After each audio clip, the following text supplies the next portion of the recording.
Hello, hello! Bon dimanche! C'est l'heure de notre rencontre hebdomadaire. Cette semaine, je suis rendue à jour 35! Yay! On y arrive, on y arrive! 1, 2, 3, 4, 5. Cinquième semaine! Yes sir, cinquième semaine, c'est magique. Regarde, c'est presque la moitié. On y arrive, on y arrive! 75 days! On va y arriver, je suis certaine. Cette semaine-là, il a fallu que je me répète ça. On va y arriver, je suis certaine. Lâche pas, Mélanie, lâche pas. Franchir le cap du 30 jours, ça a été vraiment une grosse épreuve. Franchir le cap du 30 jours, c'est comme si ma semaine, là, si je regarde mon journal, que je prends des notes à toutes les semaines, elle commence comme ça. Lundi, je marque, ça va pas être facile. Ouais. J'étais malade cette semaine en plus. J'ai présentement, au moment où on parle, une fin de pharyngite, c'est comme une amygdalite. Ça fait très mal dans la gorge. Ça a tous les symptômes de grippe qui viennent avec ça. Donc, c'est difficile dans le corps de s'entraîner, de pousser la machine. Et j'ai vraiment pensé ne pas être capable de le faire. J'ai vraiment pensé abandonner ça. Le fait d'être malade, le fait d'être dans une énergie beaucoup plus basse, j'entendais vraiment fort les messages de mon corps et de mon mental pour abandonner. Toutes les raisons qui feraient que je devrais diminuer, puis que c'est pas grave, puis j'entendais vraiment tout ça, là, se mettre en place là, pour me donner toutes sortes de bonnes raisons pour abandonner. Cette semaine, je dois dire merci à mon fils qui m'a encouragé tous les jours. C'était très difficile. C'était très difficile. Normalement, je fais un entraînement le matin. L'autre, c'est peut-être le midi ou le soir au souper. Et là, j'étais pas capable dans la journée. J'avais le travail à faire et c'était assez pour moi parce que quand on est malade, on doit soustraire certaines activités pour pouvoir récupérer, pour pouvoir prendre soin de nous. Et le 75 Hard, c'est ça aussi. Faire certaines activités, habitudes qu'on avait l'habitude de faire pour faire place à des entraînements. Donc là, j'avais vraiment beaucoup d'organisation à faire, puis mon cerveau n'était pas capable de s'organiser. Donc, j'ai trouvé ça hard. J'ai trouvé que c'était un 75 hard vraiment beaucoup cette semaine. Et puis, merci mon fils. Tous les soirs, après le souper, maman va prendre une marche avant qu'il fasse noir, il n'y a aucun problème. Tu sais, quand tu vas revenir, tu feras tes petites affaires, puis je te dirai plus tard pour te rappeler de faire un yoga, puis je vais t'encourager pendant ton yoga. Fait que j'étais vraiment contente d'avoir quelqu'un pour me coacher cette semaine parce que c'était nécessaire, là, toute seule, j'avais de la misère à me ramener. Je me disais, mon corps est fatigué, mon corps a besoin de s'organiser. J'ai enlevé des tâches que j'avais à faire dans mon travail, des projets que j'avais aussi dans ma vie personnelle que j'ai remis à plus tard pour pouvoir me laisser de la place pour pouvoir faire la gestion quotidienne et garder mon 75 Hard. Et mon fils a eu des idées extraordinaires. J'étais pas motivée, j'avais envie d'écouter la télé, j'avais envie d'être vraiment effoirée dans le divan. Donc, dans l'ordinateur, on mettait sur un écran une série et sur l'autre écran, un yoga, pas de son. Et là, on timait une série de 45 minutes avec un yoga de 45 minutes, je te jure. Hein, là, c'est deux entraînements de 45 minutes. Mes marches ont été 45 minutes x 4. Mon yoga a été 45 minutes x 12. C'était pas question que je fasse une minute de plus. D'habitude, c'est pas grave, je vais courir, je peux courir plus. J'ai pas de problème à faire une activité pendant 1 heure. Là. Et là, je te timais ça 45 minutes pile. Et ça m'a vraiment beaucoup aidé d'avoir ces deux écrans-là, donc d'écouter la série pendant que je regardais la routine de yoga, puis je faisais la routine de yoga en même temps. C'est une série que tu n'as pas trop besoin là, de regarder l'écran, puis que tu peux faire un chien tête en bas. Là. C'était magique, c'était vraiment une bonne idée. Et le fait d'être malade, le fait de retirer plein de choses à mon agenda pour beaucoup me reposer, parce que j'avais pas l'impression que j'allais m'en sortir avec le 75 Hard si j'étais malade longtemps, donc je voulais guérir rapidement.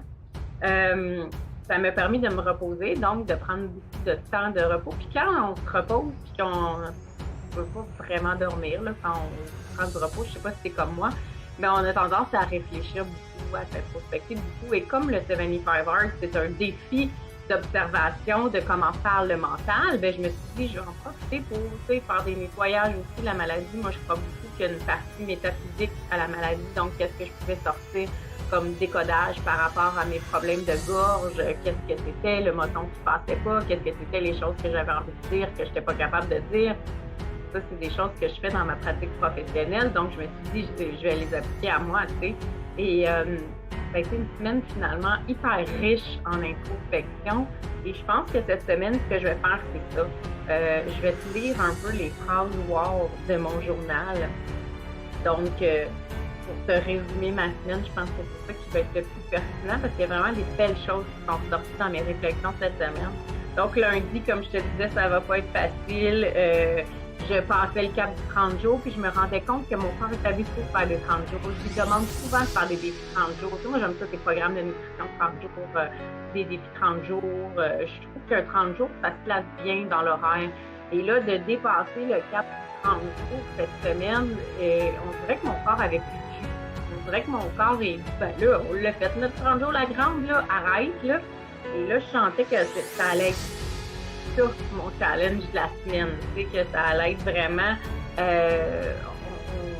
on a donné notre 30 jours, fait que là, tu peux-tu faire autre chose? C'est comme si on t'a offert un 30 jours, là, Mélanie, fait que tu peux-tu, s'il te plaît, arrêter ça là. Tu sais, puis quand je dis on, ben, c'est parce que j'ai eu l'impression cette semaine que mon corps et mon mental, donc mon corps physique et mon corps mental, sont mis en équipe pour me dire d'arrêter. J'ai vraiment l'impression que les deux étaient en équipe. Ça m'a fait monter bien des peurs. Ça m'a fait monter une peur, entre autres, de l'abandon. J'avais vraiment peur d'abandonner le programme puis de ne pas être fière de moi. Je me disais, mais voyons, ça parle tellement fort, ce corps physique-là, ce corps mental-là, puis quand ils sont ensemble en équipe, ils sont agressants, là, ils veulent vraiment que j'aille me reposer. Écoute, le matin, je n'étais pas capable de me lever pour faire mes exercices. J'ai rempli mon défi, c'est-à-dire boire l'eau, faire ma lecture, faire mes 2 sports et bien manger, tout correct, je le fais tout au long de la journée, mais principalement, là, les tâches, là, je te faisais ça entre 4 et 10. Fait que c'est très, très condensé, puis à la limite, c'est même pas sain, là, tu sais. Ça donne quoi de se rusher pour faire 2 entraînements, boire 4 litres d'eau, puis lire 10 pages, c'est même plus bon à la limite, là. Fait que quand j'ai vu que j'avais tout comme changé mon habitude, puis que j'ai vu que c'était comme moins dans le plaisir, j'ai eu vraiment peur d'abandonner et ça m'a fait penser que la peur, c'est un destructeur majeur. C'est en fait quelque chose d'intuition. La peur donne le pouvoir à l'ego et élimine toute possibilité. Et on le sait, mais là, je l'ai vécu cette semaine et quand je l'ai vu en relisant mes notes cette semaine par écrit dans mon journal, je me suis dit, c'est tellement vrai. N'importe quelle peur, ça tue toute l'intuition. Fait que si j'avais envie d'y aller courir le matin, je ne le sentais même pas dans mon corps. J'avais même pas l'intuition si je devais y aller ou pas y aller. Je n'étais même pas capable de sentir si mon corps allait avoir l'énergie pour aller courir ou pas, ou s'il en avait envie ou juste marcher, là, parce que je pense que c'est la semaine. Mais j'étais même pas à l'écoute des messages que je pouvais recevoir parce que j'avais tellement peur d'abandonner et je voulais tellement pas être malade longtemps que j'avais peur de ne pas me donner le repos nécessaire que là, j'étais constamment en peur, en action de peur au lieu d'en action de bonheur. Et là, ça faisait qu'à 4 heures, je me réveillais et je me disais non, c'est pas vrai, je vais pas abandonner. Puis là, je faisais mes activités dans le poche. Fait que la peur, elle élimine la possibilité parce qu'elle m'éliminait la joie, elle éliminait le fait de pouvoir faire comme d'habitude mon horaire. Tu sais, au lieu d'aller courir le matin, j'avais juste à marcher le matin, mais j'étais capable de me lever quand même. Peut-être que j'aurais pu me lever juste un peu plus tard. Il y avait moyen de jouer avec les options, d'être flexible dans l'horaire idéal que je me suis construit depuis 30 jours. Puis là, à cause de toutes ces peurs-là, d'être malade trop longtemps, d'abandonner, de me rempirer aussi, ben là, je tuais les... en fait, c'est pas moi, là, mais c'est la peur qui tuait les possibilités. Parce que la peur donne le contrôle à l'ego, puis l'ego, lui, il élimine les possibilités. Alors, je trouve que c'était vraiment une belle réflexion cette semaine. Et aussi, j'ai réfléchi sur la dureté du mental, parce qu'on fait ça, hein, le programme 75 Hours, c'est une tactique pour gagner contre la guerre contre soi-même. Donc, c'est pour essayer de développer le mindset de toughness. Tu sais. Et j'ai eu une pensée, j'ai marqué, je pense que la dureté du mental n'en tient qu'à une chose, à combien tu crois en toi. À combien tu crois en toi, parce que si j'y vais pas, peu importe là, que ce soit boire mon galon d'eau, lire mes lectures ou faire un de mes deux sports ou mes deux sports, tout le monde s'en fout. Si je suis pas attachée dans un programme avec des résultats, j'ai pas personne qui attend mes résultats, j'ai pas un coach qui me suit à chaque semaine, j'ai rien là. C'est vraiment moi avec moi. À la limite, même toi, si tu m'écoutes, tu t'en fous que j'ai réussi ou pas, tu sais. Donc, ça me ramenait à la dureté du mental, c'est vraiment toi, avec toi. Comment toi, tu crois en toi. Fait comment moi, je crois en moi, assez pour abandonner rendu au jour 30, 31, 32? Ben non. Moi, je le sais que je suis capable, puis je le sais que sur 75 jours, un virus, il va durer peut-être une dizaine de jours. Fait que est-ce que je crois en moi assez pour être capable de passer ces 10 jours-là difficiles, pour me rendre au bout, l'ultime 75, que je vais être vraiment fière? Je crois tellement pas en moi que je suis soudaine abandonner au 30-32e, puis que je vais faire les 75, puis que je changer ma vie, mon mindset pour toujours. À quel point tu crois en toi?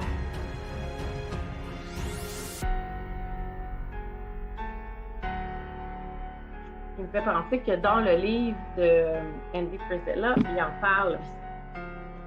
Pour lui, la définition du mindset, c'est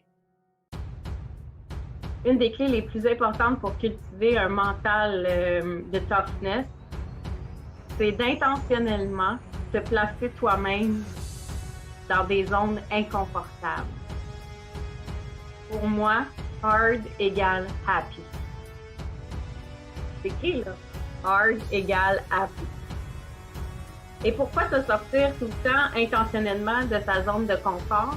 Ben, c'est parce que chaque fois que tu vas te pousser à faire quelque chose, c'est pas pendant que tu le fais que tu es content, c'est après.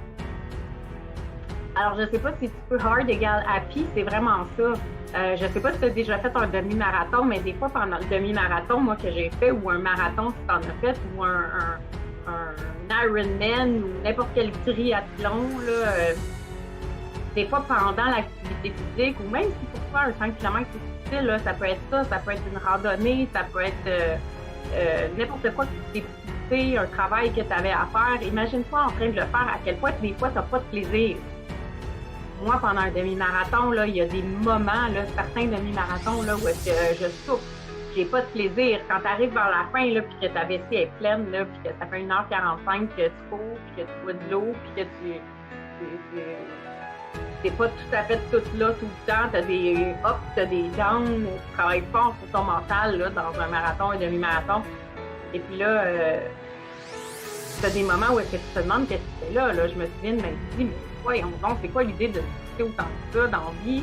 Tu sais, à quoi ça sert? Puis surtout si t'es un peu malade, dans le sens que t'as des blessures quelque part, des fois tu cours avec des ampoules, tu sais, tu peux avoir une ampoule qui te tombe dans les 10 premiers kilomètres, tu sais qu'il t'en reste 13 à faire, tu capotes bien raide, là. Sauf qu'à la fin, quand tu passes le fil d'arrivée, tu t'en souviens. Tu fais comme, oh my god, c'est tellement cool, oui, tu sais, c'est la meilleure journée de ma vie. Puis là, en plus, tu es fier de ton temps, tu sais, wouhou, je suis pas entraînée pour rien. Puis, hard égale happy. De sortir de ta zone de confort, ça te permet de vivre des moments d'extra bonheur, de grand bonheur. De sortir de ta zone de confort, c'est pas nécessairement changer ta vie. C'est juste faire un petit plus qui va faire que, tu sais, tu seras pas confortable. Comme le 75 Hard. Si on voulait le faire confortable, on ferait peut-être 2 sports de 30 minutes au lieu de 2,45. 2,45, là, c'est intense, là. Demi-heure, ça te place super bien dans l'horaire, mais 45, c'est comme une heure. Ça gosse. Ça gosse. N'importe quelle compétition de fitness, c'est un bon exemple. Ça peut être aussi si tu as eu un permis quelconque là, pour être un pilote ou si tu es plus jeune, c'est ton premier permis de conduire ou un premier investissement que tu as fait qui a fonctionné. Tu sais, quand tu travailles fort pour arriver à quelque chose, c'est pas toujours le fun pendant que tu le fais. Mais après, ce que ça te donne à toi, c'est vraiment puissant. C'est ça que le livre raconte et puis c'est ça que je disais quand je disais, ben pour moi, je pense que le secret de la dureté du mental, ça fait qu'une chose, c'est à combien tu crois en toi. Parce que oui, il y aura des bouts de rough pendant que tu vas le faire. Oui, ça sera pas toujours facile. Mais tu sais qu'au bout du compte, tu vas atteindre une fierté, tu vas atteindre un momentum, tu vas atteindre un endroit où tu vas être fier, content. Puis le dépassement, c'est énormément d'énergie positive et ça dure longtemps. Quand tu t'en rappelles, tu as un moment pour revenir à toi, quand ça va pas bien, tu dis « Ah oui, je m'en rappelle, c'était dur m'entraîner pour un demi-marathon. C'était dur aussi dans mon 15e kilomètre du demi-marathon. De 15 à 17, c'était l'enfer. Après ça, 17, j'ai pogné jusqu'au fil d'arrivée. Tu vois, c'est des mémoires que tu peux te rappeler quand tu as fait quelque chose qui t'a tenu à cœur et qui t'a procuré beaucoup de bonheur. Donc, c'est des choses qui vont te rester toute la vie parce que même si tu les refais pas, c'est un endroit que tu peux aller repuiser du mindset positif lorsque tu en as besoin. Alors là, vraiment, je chantais beaucoup au milieu de la semaine là, que mon corps et mon corps mental et mon corps physique j'avais vraiment l'impression qu'ils étaient ensemble parce que j'ai fait de la fièvre, j'avais vraiment de la misère à parler même. Et là, je me suis dit, coudonc, ils sont tous en train de faire équipe. Et je me suis répété que je croyais en moi, que je croyais en moi, que je croyais en moi. Puis là, je trouve ça drôle, une petite réflexion mercredi. Peut-être que mon corps physique et mon corps mental se sont fait coéquipier pour que j'abandonne, mais ma réponse, c'est aujourd'hui, les boys.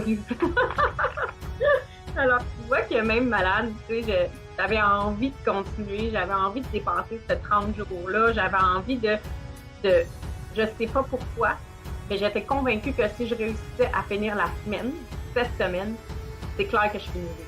Il n'y a plus rien qui va m'arrêter.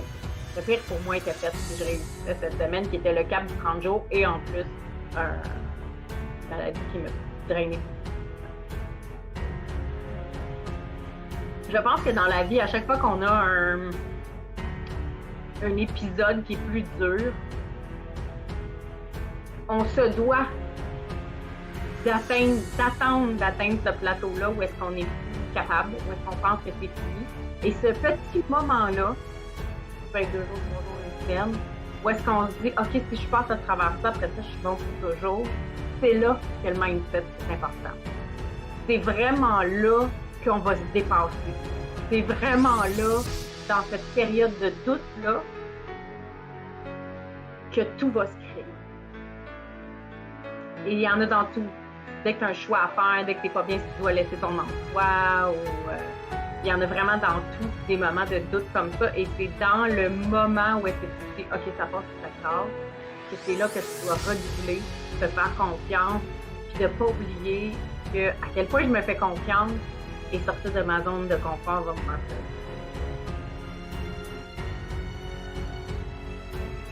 Aussi, j'ai eu une belle réflexion sur dramatique versus pragmatique. Parce que je me suis dit, bon, ben, il y a juste 2 façons dans la vie d'agir quand on réfléchit.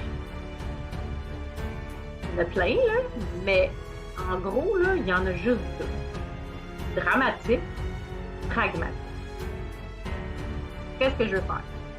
Est-ce que je vais agir dramatiquement, lâcher mon 75 hard, pleurer, me toucher les poches, me taper sa tête, faire une petite crise, faire une petite scène, m'en vouloir? Ou pragmatique, ça c'est faire ce qui est bon pour toi, ce qui marche pour toi.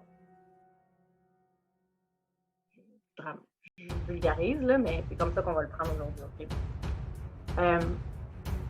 Dramatique, c'est ce qu'on a appris. T'sais, on écoute les séries télé, il y a juste des réactions dramatiques ou des réactions réfléchies. Dramatique, c'est tout. C'est ça qu'on a appris, c'est ça qu'on nous montre. On nous montre même comment réfléchir de façon dramatique. C'est tout le temps grave ce qui nous arrive. Puis même si on veut pas le mettre grave ou dramatique, on agit dramatiquement quand même. T'sais, on va mettre la faute sur l'autre, tout va être gros, on va raconter l'histoire, on va mettre bien de la moutarde, bien de la dentelle. Même si on n'accuse personne, même s'il n'y a pas de drame, même si on ne veut pas avoir l'air d'une victime. C'est toujours comme, tu sais, romancé. Mais ça reste du drame. Ça reste du drame. Fait qu'on agit dramatique ou pragmatique. Oui, on peut agir rationnel ou en mouton, mais on va le prendre juste deux. Parce qu'en général, même si tu choisis d'être rationnel ou d'être un mouton, tu vas avoir fait un choix dramatique ou pragmatique. Tu vas être soit un mouton dramatique ou un mouton parce que ça t'arrange, parce que c'est bon pour toi. Vois-tu? Et cette semaine, c'était une réflexion vraiment importante pour moi parce que je me disais, si je fais des choix dramatiques, c'est de ne pas me lever le matin, puis de faire tout mon entraînement condensé de 4 à 10, puis que je suis vraiment dans l'amour de moi, que je suis vraiment dans la facilité, dans la joie, dans ce qui est bon pour moi, dans ce qui est facile pour moi, dans ce qui marche pour moi, dans ce qui est requis pour moi, ben non. Je suis en train de créer l'histoire que je vais te raconter dimanche. Que là, dimanche, c'est pas facile. Tu sais, je vais pouvoir en mettre. Puis là, je vais pouvoir te dire que j'ai passé au travers cette semaine-là qui est difficile. C'est exactement ce que je suis en train de faire, là. Alors, quand je me suis rendu compte que j'étais dans un choix dramatique, de gérer tout ça à la dernière minute, je me suis dit non, je vais le faire pragmatique. Qu'est-ce qui marche pour moi? Qu'est-ce qui est requis pour moi? Qu'est-ce qui va me faire du bien pour moi? Et même si j'ai eu la même horaire le lendemain, j'ai encore fait tout de 4 à 7, il n'y avait aucun stress, aucun drame. C'était vraiment un choix. C'était vraiment, vraiment un choix. Je me suis même dit, j'ai peut-être eu, là je te lis ma réflexion de hier, j'ai peut-être choisi ce défi pour accéder à plus de confiance. Ou peut-être que j'accède à plus de confiance grâce à ça. Je sais pas ce que c'est. Les choses certaines, c'est que le processus est très enrichissant.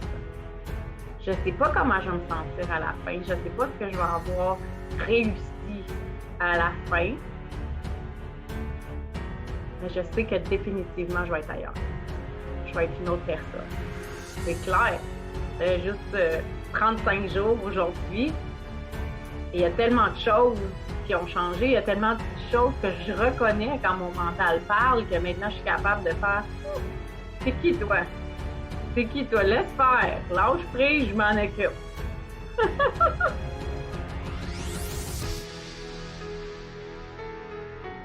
C'est comme si après 35 jours, ce défi-là, il commence enfin à être une deuxième. C'est plus un défi. J'aime. J'aime faire un sport le matin, un sport l'après-midi. Puis j'aime savoir que si j'ai pas eu le temps de faire le matin ou l'après-midi, ben il me reste du temps en soirée pour le faire. J'aime vraiment bouger 2 fois par jour. Ça fait partie de moi. J'ai plus de difficulté à boire mon gallon d'eau. Je dois encore y penser, par exemple, parce que c'est pas naturel pour moi de boire le matin. Je suis très lente le matin, j'ai mon café, que j'étire, qui me fait plaisir. J'ai pas de problème moi, à me faire un café à 8 h le matin, puis qu'il m'en reste encore à midi.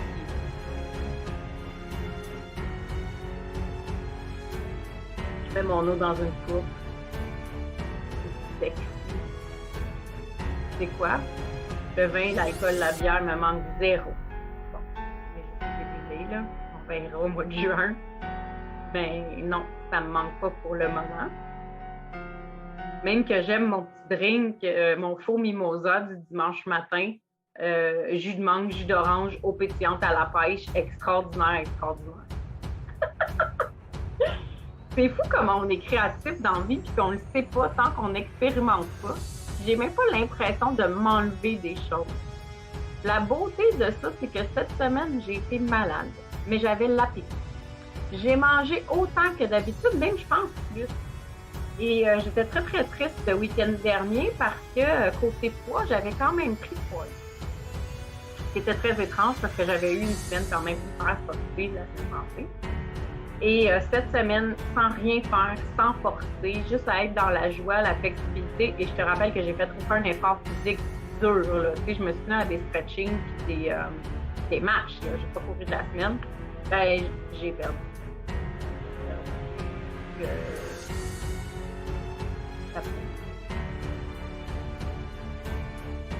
Je sais que c'est pas le but de mon défi, mais le fait de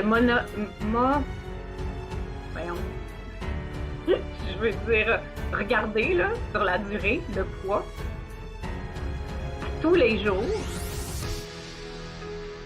tu vois vraiment comment le corps bouge. Parce qu'une livre à 2 livres à tous les jours, c'est juste normal. Là. Ça peut être la rétention d'eau, ça peut être ce que tu as mangé, ça peut être le point d'effort. Je ne suis pas dans une perte de poids en jouant d'une à 2 livres.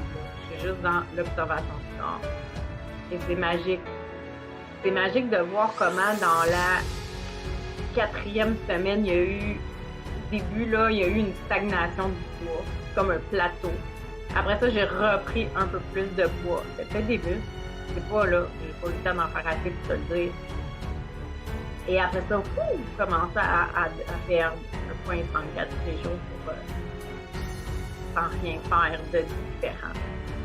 Mais mon mindset était différent. J'étais dans la joie quand j'allais prendre ma marche.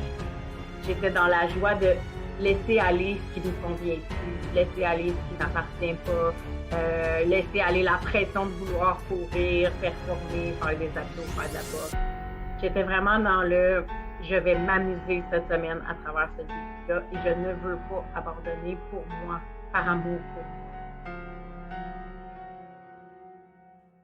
Et dans tout, on le répète, c'est le secret. Quand tu fais des choses par amour pour toi, ça marche. Et honnêtement, cette semaine, ça a marché. Ça a marché. J'ai vraiment l'impression que ce défi-là, maintenant, au jour 35, fait partie de moi, fait partie de la routine. Je te dis pas que je vais, après le 75, continuer à m'entraîner 2-3 fois par jour. Mais ça va être tellement une belle habitude, puis j'aime tellement ça, que ça sera pas difficile de le faire. Puis oui, il y a peut-être des jours que je le ferai pas, mais le lendemain, je vais le refaire. Tu sais, je serai plus des mois sans bouger. J'ai marqué, j'ai vraiment l'impression de vivre une vie de choix. Et choisir, c'est puissant. Aujourd'hui, au jour 35, j'ai vraiment l'impression de vivre une vie de choix. J'ai déjà plus l'impression que je fais un défi. C'est magique. C'est vraiment magique parce que ça fait partie de ma routine de vie, de mon hygiène de vie, de mon choix de vie, de mes envies de bien manger. Quand je vois mon garçon manger des jujubes ou des chips devant la télé, j'ai même plus de... Ça me dit, oh, j'ai pas le droit, je fais un défi. Là, c'est comme, ben non, mangeant, ça me dérange pas. Dans 75 jours, ben au jour 65, là, pas dans 75 jours, mais au jour 75, c'est-à-dire, je te promets que je vais en prendre une chip, un jujube. Je vais peut-être même manger un morceau de ça. Ben, je sais pas, j'aime pas tant ça. Mais des jujubes, oui. Mais la prochaine fois que je vais être assise devant la télé et que je ne serai pas en défi 75 jours, je vais peut-être avoir envie. Pas 3 poignées. Tu comprends? C'est ça la différence. C'est ça quand je dis que j'ai vraiment l'impression d'avoir une vie de choix puis j'ai vraiment l'impression que ce défi-là fait partie. On est juste au jour 35, mais je trouve ça fabuleux, excitant, impressionnant de voir que c'est une vie de choix et que le choix est tout. Parce que c'est moi qui choisis de faire ce défi-là chaque matin. Parce que c'est moi qui a la volonté de faire ce défi-là chaque matin. Par amour pour moi, par amour pour mon corps. Et même si j'ai pas tant changé physiquement, secret, je me suis jamais trouvée aussi belle de toute ma vie. La beauté, ça part de là. Ça part du mindset. Tout est clair dans ma tête et je suis équilibrée. Alors là-dessus, j'ai doublé mon temps que j'aime te parler. Je veux pas te garder longtemps le dimanche, mais j'avais tellement des belles réflexions que j'avais envie de toutes te les partager. Donc, je te laisse. Je t'aime, je t'embrasse. Que la couleur soit avec toi et on se dit à dimanche prochain pour d'autres belles réflexions.